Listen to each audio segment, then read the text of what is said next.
திருச்சி ஸ்ரீரங்கம்.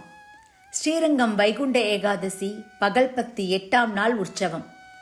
நம்பெருமாள் ரத்தின பாண்டியன் கொண்டை அலங்காரம் மற்றும் பல்வேறு ஆபரணங்கள் அணிந்து காட்சியளித்தார்.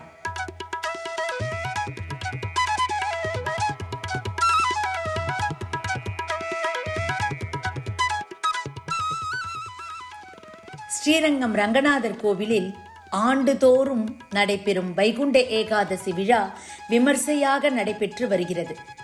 பகல் 10 ராப்பத்து என நடைபெறும் வைகுண்ட ஏகாதசி விழாவின் பகல் 8ஆம் நாள் இன்று உற்சவர் நம்பெருமாள் ரத்தின பாண்டியன் கொண்டை சாற்றி அதில் சிறிய நெற்றி சுட்டி தொங்கல் அணிந்து சிகப்புக்கள் அபய அஸ்தம் சாற்றி கண்டாபரணம் திருமார்பில் சிகப்புக்கள் சூரிய பதக்கம் அணிந்து இருபுறமும் ஸ்ரீ மகாலட்சுமி பதக்கம் அழகிய மணவாளன் பதக்கம் சாற்றி சிகப்புக்கள் மகர கண்டிகைகள் அணிந்து அதன் மேல் சிகப்புக்கள் அடுக்கு பதக்கங்கள் சாற்றி காசு மாலை 2 வட முத்து மாலை அணிந்து மாந்துளிர் வர்ண பட்டு அணிந்து பின் சேவையாக கண்ட பேரண்ட பக்ஷி புஜகீர்த்தி மற்றும் தாயத்து சரங்கள் அணிந்து மூலஸ்தானத்திலிருந்து புறப்பட்டு அர்ஜுன மண்டபத்தில் எழுந்தருளி இன்று பக்தர்களுக்கு காட்சியளித்தார்.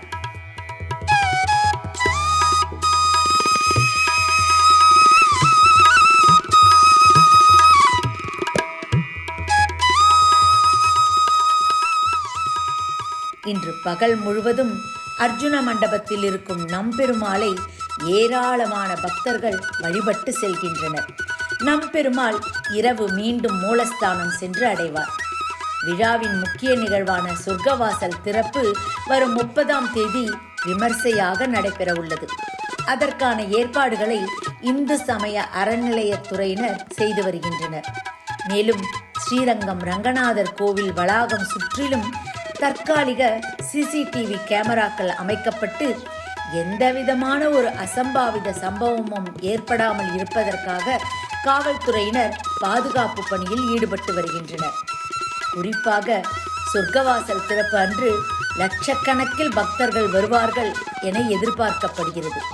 அன்றைய தினம் கூடுதல் பாதுகாப்பில் போலீசார் ஈடுபட உள்ளனர்.